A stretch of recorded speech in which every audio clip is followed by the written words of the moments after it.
شخص سے بڑھ کر بات کا اچھا کون ہو سکتا ہے جو اللہ کی طرف بلائے اور عمل نیک کرے اور کہے کہ میں مسلمان ہوں۔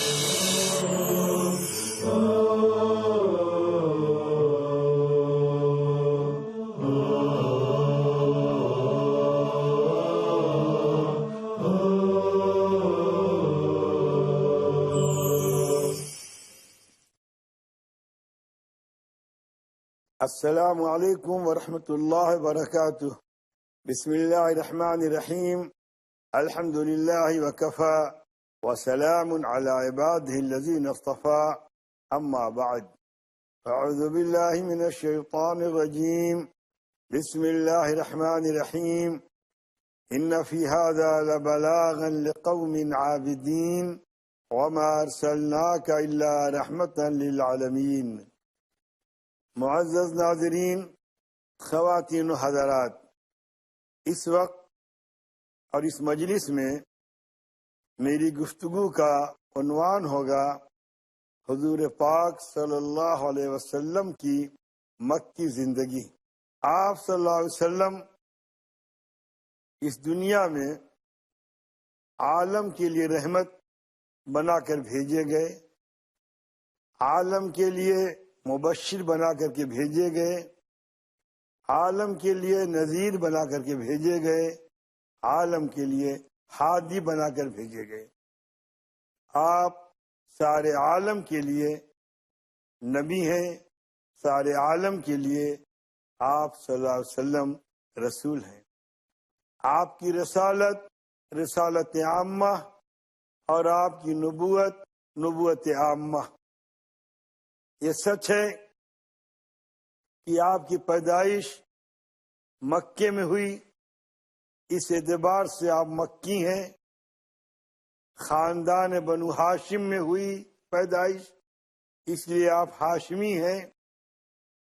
آپ قریش کے ایک فرد تھے، اس لیے آپ قریشی تھے۔ مکہ آپ کا پیدائشی مکان، آپ کی جائے پیدائش، آپ کی بود و باش و رہائش کی جگہ، اس لیے آپ مکی ہیں۔ زبان آپ کی عربی، جو مکے والوں کی زبان، اس لیے آپ عربی ہیں۔ ان ساری مقامی اور جغرافیائی نسبتوں کے باوجود آپ کا دین عام، آپ کی رسالت عامہ اور آپ کی نبوت سارے عالم کے لیے، آپ سارے عالم کے لیے رحمت للعالمین۔ سورہ انبیاء کی 2 آیتیں میں نے پڑھی آپ کے سامنے۔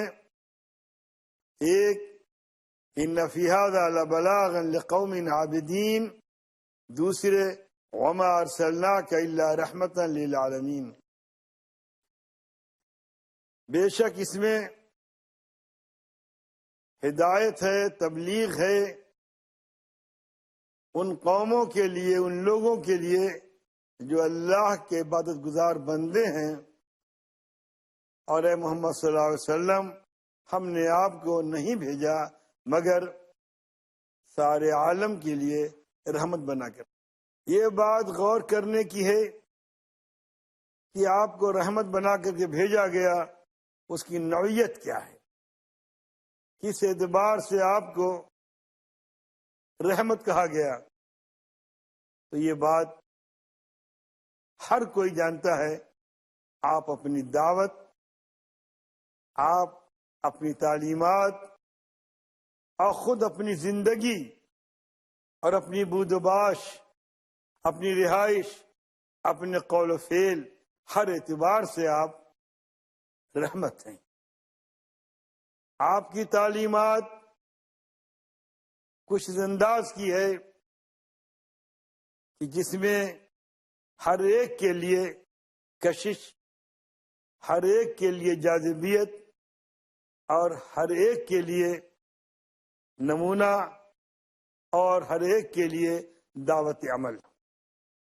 آپ صلی اللہ علیہ وسلم نے مکے میں بچپن گزارا، جوانی گزاری، اور جب عمر مبارک 40 سال کی ہوئی تو آپ کو حق تعالی شانہ نے نبوت سے نوازا، اور 40 سال کی عمر میں آپ کو پیغمبری ملی۔ یہ مکے کی خصوصیت ہے، یہ غار حرا کا شرف ہے کہ غار نشی کو اللہ نے نبوت دی، اللہ نے اپنا آخری پیغام مکے میں اتارا اور مکے کو یہ سعادت بخشی۔ مکے کو 2 بڑی سعادتیں نصیب ہوئیں۔ ایک سعادت سیدنا آدم علیہ السلام کے ذریعے خانہ کعبہ کی تعمیر، دوسری بڑی سعادت مکے میں محمد رسول اللہ صلی اللہ علیہ وسلم کی پیدائش، ان کی بدوباش اور ان کی نبوت کے شروع کے 13 سال، 40 سال نبوت سے پہلے اور 13 سال اعلان نبوت کے بعد۔ اس طرح سے آپ صلی اللہ علیہ وسلم نے مکے کی سرزمین پہ 53 سال گزارے۔ یہ مدت کم نہیں ہے، نصف صدی سے زیادہ عرصہ کسی سرزمین پہ گزار دینا بہت بڑی بات ہے۔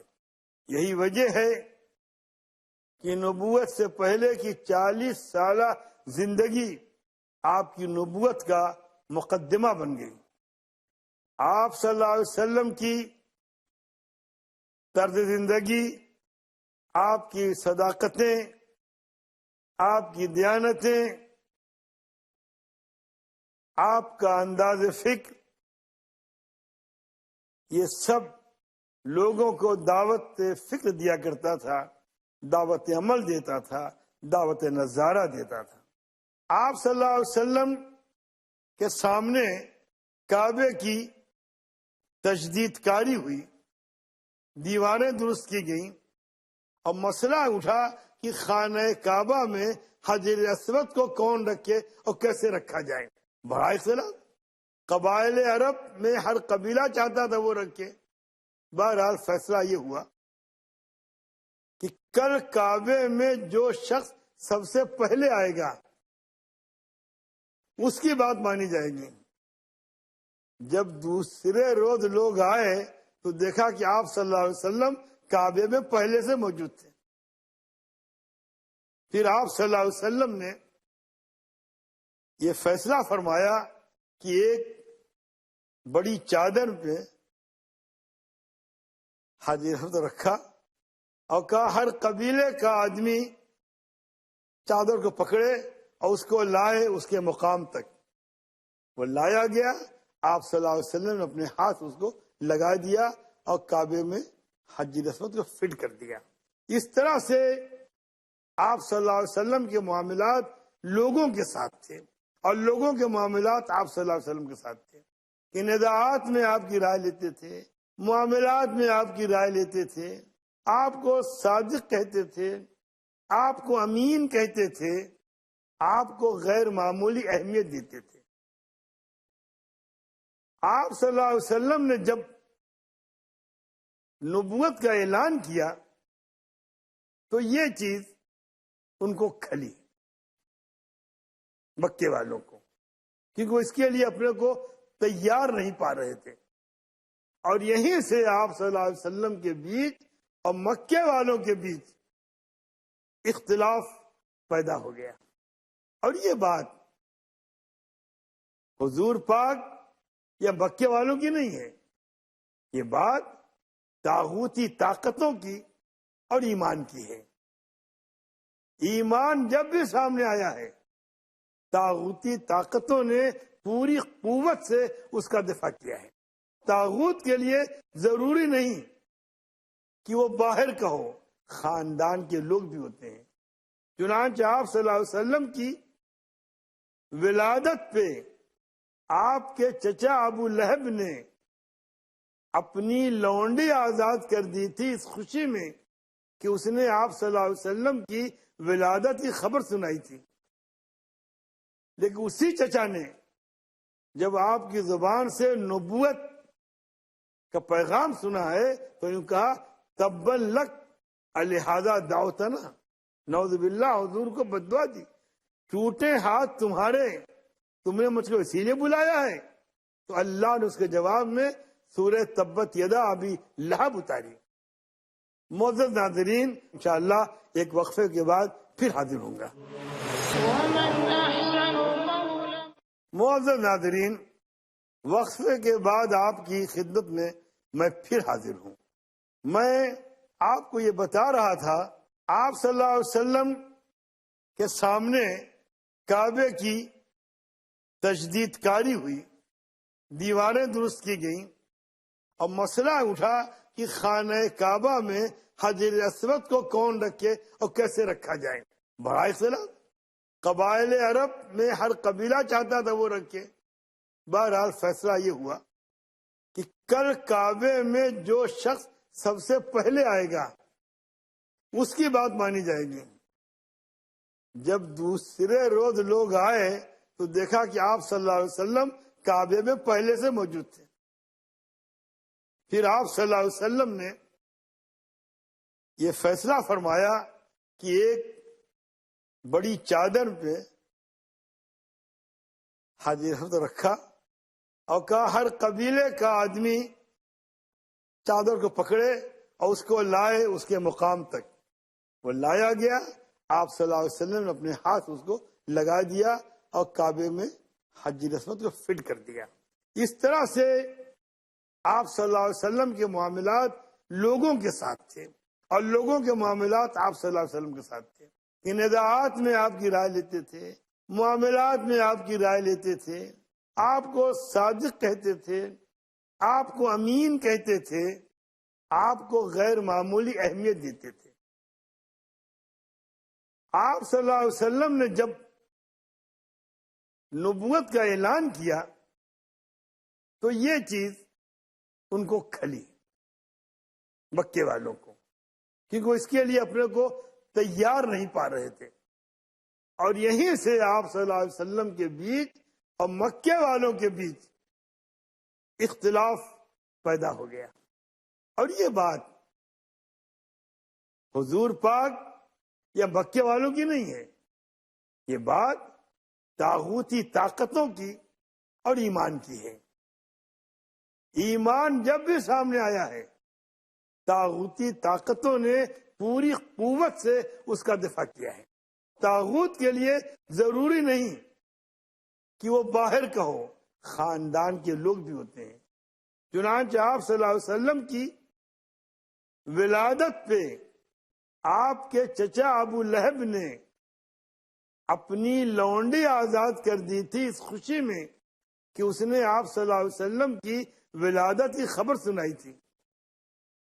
لیکن اسی چچا نے جب آپ کی زبان سے نبوت کا پیغام سنا ہے تو یوں کہا تبن لک الہذا دعوتنا، نعوذ باللہ، حضور کو بددعا دی، ٹوٹے ہاتھ تمہارے، تم نے مجھ کو اسی لیے بلایا ہے؟ تو اللہ نے اس کے جواب میں سورہ تبت یدا ابی لہب اتاری۔ لیکن جب آپ نے ان کو دعوت دین دی اور یہ فرمایا یا ایھا الناس قولوا لا الہ الا اللہ تفلحوا، اے لوگوں کہو نہیں ہے کوئی معبود اللہ کے سوا تو فلاح پا جاؤ گے۔ اور ابو لہب نے مخالفت شروع کر دی، بددعائیں دی۔ قرآن نے پوری سورہ اتاری، تبت یدا ابی لہب، سورہ لہب اتاری۔ نبوت وجہ نزاع بنی، وجہ اختلاف بنی۔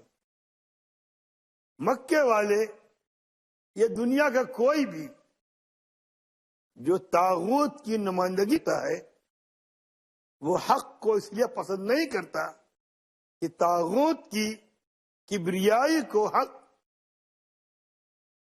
ختم کر دیتا ہے۔ قرآن میں جاء الحق وزهق الباطل ان الباطل كان زهوقا، محمد رسول اللہ صلی اللہ علیہ وسلم کی نبوت طاغوت کے لیے سب سے بڑا خطرہ، اس لیے طاغوت نے پورے ساز و سامان کے ساتھ اس کی مخالفت کی۔ آپ کو دعوت دینے سے روکا، آپ کو دین کی تبلیغ سے روکا، آپ کے پاس لوگوں کو آنے سے روکا، آپ سے ملنے سے روکا، باہمی مشورہ کر کے آپ صلی اللہ علیہ وسلم کو انہوں نے گھاٹی میں قید کر دیا، کھانا پینا بند کر دیا، جینا دوبھر ہو گیا، نہ پانی جائے نہ کھانا جائے، کچھ نہیں، کیسے زندگی بسر کی کوئی اندازہ نہیں کر سکتا۔ صرف وجہ مخاصمت یہ تھی کہ آپ صلی اللہ علیہ وسلم نے اپنے کو اللہ کے حکم سے اللہ کا نبی بنا کر پیش کیا تھا، کہ اللہ نے آپ کو نبی بنایا تھا، آپ نے نبوت کا اعلان کیا تھا، اور فرمایا انی رسول اللہ الیکم جمیعا، میں تم سب کی طرف اللہ کا رسول ہوں۔ وہ اس کے لیے تیار نہیں تھے کہ حق کی آواز سن سکیں۔ محمد بن عبداللہ اور آمنہ کے بیٹے محمد کو قبول کرنے کو تیار تھے وہ، لیکن اللہ کے رسول محمد کو قبول کرنے کے لیے تیار نہیں تھے۔ یہاں پہ مجھے کہنے دیجئے کہ جب آپ پر غار حرا میں پہلی وحی آئی ہے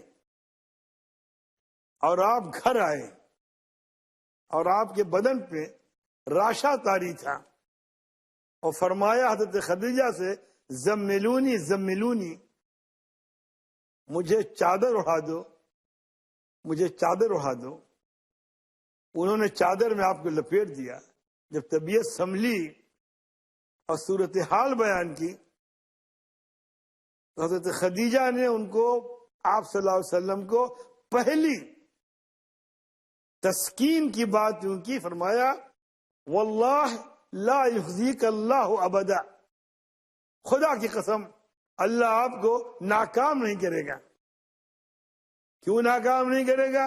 انہیں 5 باتیں کہیں، انک لتصل الرحم وتحمل الکل وتکسب المعدوم وتقی الضیف وتعین علی نوائب الحق، کہ محمد رسول اللہ صلی اللہ علیہ وسلم آپ کا پہلا کام ہے، آپ صلہ رحمی کرتے ہیں، آپ لوگوں کا بوجھ اٹھاتے ہیں، آپ ناداروں کی کفالت کرتے ہیں، حق کی راہ میں لوگوں کی مدد کرتے ہیں، آپ مہمان نوازی کرتے ہیں۔ آپ صلی اللہ علیہ وسلم کے اندر ایسے اوصاف پنجگانہ ہیں کہ جو ان اوصاف کا حامل ہوگا اس کو تکلیف نہیں پہنچی ہوگی۔ آپ غور کیجئے کہ کس انداز سے حضرت خدیجہ نے آپ کا مطالعہ کیا تھا، کیسے آپ کا مشاہدہ کیا تھا، کیسے آپ کو دیکھا تھا، کس باریکی سے دیکھا تھا، کس گہرائی سے دیکھا تھا۔ یہی وجہ تھی ادھر آپ کی زبان سے یہ نکلا کہ آپ اللہ کے نبی ہیں، ادھر سے خدیجہ نے بغیر کسی تعمل تذبذب کے آپ کو نبی مانا، آپ پر ایمان لائیں۔ یہ بھی عجیب بات ہے کہ آپ صلی اللہ علیہ وسلم سے جو جتنا قریب تھا وہ اتنا ہی جلدی ایمان لایا۔ ابو بکر رضی اللہ تعالیٰ عنہ آپ کے دوست تھے، ان کے ساتھ اٹھنا بیٹھنا تھا، وہ فوراً ایمان لائے۔ آپ کا غلام وہ ایمان لایا، زید ایمان لائے، غلام تھے فوراً ایمان لائے۔ حضرت علی ساتھ رہتے تھے، بچے تھے، وہ ایمان لائے۔ یہاں معاملہ یہ ہے لوگوں کا دنیا میں جو جتنا قریب ہوتا ہے اتنا بدکتا ہے، یہاں معاملہ برعکس ہے، جو جتنا قریب ہوتا وہ اتنا زیادہ آپ کے اوپر جان دینے کے لیے تیار رہتا تھا۔ آپ صلی اللہ علیہ وسلم کو جب اللہ نے حکم دیا فَاصْدَعْ بِمَا تُؤْمَرْ، جس کا حکم دیا تو اٹھ کھڑے ہو، آپ صلی اللہ علیہ وسلم دعوت دین کے لیے اٹھ کھڑے ہوئے، اور پھر مصائب، آلام، مظالم، بائیکاٹ، تشدد، ظلم بربریت کا جو مظاہرہ کیا مکے والوں نے آپ کے ساتھ اور آپ کے صحابہ کے ساتھ، وہ تاریخ کی زندہ حقیقتیں ہیں جو تاریخ کا کوئی بھی طالب علم پڑھ سکتا ہے، دیکھ سکتا ہے اور جان سکتا ہے۔ یہی وہ طاقت تھی کہ مکے میں آپ صلی اللہ علیہ وسلم نے توحید کو مضبوط کیا ہے۔ مکے کی زمین کے اندر، مکے کی فضاؤں میں، مکے کی پہاڑیوں میں توحید کی روح آپ نے پھونک دی، لیکن اہل مکہ کے کان پہ جوں تک نہیں رکھی۔ طائف میں جو کچھ ہوا وہ آپ کو معلوم ہے، آپ کے ساتھ جو برتاؤ ہوا وہ معلوم ہے۔ یہ سب جانی چیزیں ہیں، بوجھی چیزیں ہیں، معلوم چیزیں ہیں، اور یہ چیز سب سے اہم ہے کہ مصائب اور مشکلات حق کی راہ میں حق پسند کی روڑا نہیں بنتی، رکاوٹ نہیں بن سکتی۔ ساری مخالفتوں کے باوجود آپ اپنا کام کرتے رہے، لوگ آتے رہے، لوگ ایمان لاتے رہے، اور اس حد تک لوگ لائے ایمان کہ مدینے میں ایک بہت بڑا گروہ تیار ہو گیا۔ اتنا بڑا گروہ تیار ہوا کہ آپ صلی اللہ علیہ وسلم نے مدینے والوں کے مطالبے پر مکے سے مدینہ منتقل ہونا طے کر لیا، اور پھر وہ دن بھی آیا 13 سال کے بعد جب آپ نے مکے کو چھوڑا اور مدینہ کے لیے روانہ ہو گئے، اور آپ صلی اللہ علیہ وسلم نے ہجرت فرمائی۔ وہ ہجرت جو تاریخ کا عجیب و غریب کارنامہ ہے، وہ ہجرت جس نے دین اسلام کے نمو اور فروغ کی نئی راہیں کھول دی، وہ ہجرت جس نے مکے والوں کو ان کی اوقات بتا دی، وہ ہجرت جس کے سہارے آپ صلی اللہ علیہ وسلم نے مدینہ طیبہ میں ایک نئے عہد کا آغاز کیا۔ مکے کی تکالیف کو برداشت کرنے کے باوجود اور تکالیف مبتلا رہنے کے باوجود مکے والوں کے لیے کسی کے لیے کبھی بد دعا نہیں کی۔ مدینے چلے گئے مکے سے، لیکن مکے والوں کو کبھی برا نہیں کہا۔ انبیاء کرام علیہ السلام کا یہ خاص وصف ہوتا ہے۔ معزز ناظرین، میں یہاں پر اپنی بات ختم کرتا ہوں، اور انشاءاللہ دوسرے ایپیسوڈ میں میں کچھ باتیں اسی بھی کروں گا اور مدنی زندگی کی بات کروں گا۔ وآخر دعوانا الحمدللہ رب العالمین۔